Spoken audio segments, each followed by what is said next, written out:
Court కేసుల రికార్డులు 10 కాలాల పాటు మరింత భద్రంగా ఉంచాలనే లక్ష్యంతో సుప్రీంకోర్టు ఆదేశాల మేరకు జిల్లా కోర్టులోనూ రికార్డుల డిజిటలైజేషన్ ప్రక్రియను చేపట్టామని జిల్లా కోర్టు ప్రధాన న్యాయమూర్తి ప్రభాకర్ రావు తెలిపారు.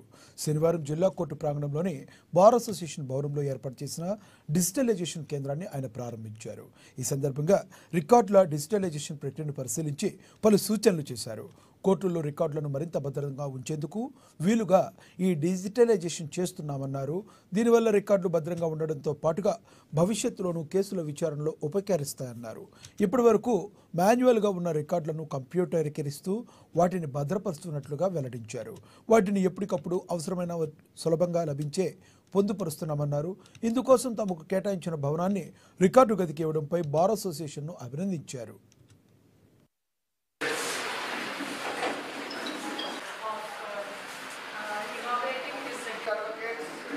సుప్రీంకోర్టు వారి యొక్క ఆదేశానుసారం దేశంలో అన్ని కోర్టుల్లో ఉన్నటువంటి రికార్డులు డిజిటలైజేషన్ చేయడం జరుగుతుంది. తద్వారా ఏంటంటే ఫిజికల్ రికార్డ్స్ ఉంటే డిస్ట్రాయ్ అవ్వడానికి అవకాశం ఉంది. డిజిటలైజేషన్ చేస్తే అవి తరతరాలకి మన్నికగా ఉంటాయి కాబట్టి ఆ ప్రక్రియలో భాగంగా డిజిటలైజేషన్ చేస్తూ ఈ యొక్క సెంటర్ని ఇనాగ్రేట్ చేయడం జరిగింది.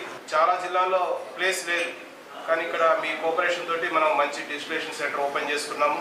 దీనివల్ల ఏంటంటే డిజిటలైజేషన్ వల్ల రికార్డ్స్ అనేవి ఎప్పటికి కూడా పర్మనెంట్గా సేఫ్గా ఉంటాయి. తొందరగా ఒక కాపీ అప్లికేషన్ ఇచ్చినా వెంటనే తిరిగి పొందడానికి అవకాశం ఉంటుంది. ఈ యొక్క డిజిటలైజేషన్ సెంటర్ను ఇనాగ్రేషన్ చేయడంలో మంచి శ్రద్ధ వహించి అన్ని రకాలుగా గైడెన్స్ చేసి ఇంత ముస్తాబు చేసినటువంటి సబ్జెక్ట్ మేడం ప్రవీణ జైన్ వాళ్ళ టీంకి, అదేవిధంగా రికార్డ్ సూపరింటెండెంట్ గారికి, అదేవిధంగా నాజర్ రవి గారికి, సిస్టమ్ అసిస్టెంట్ సాయి, ఇంకా అందరూ ఇక్కడ జిల్లా కోర్టు స్టాఫ్ అందరూ కూడా చాలా కష్టపడి దీన్ని ఇంత మంచి స్థాయికి తీసుకొచ్చారు. వారిని కూడా మనస్ఫూర్తిగా అభినందిస్తున్నాను.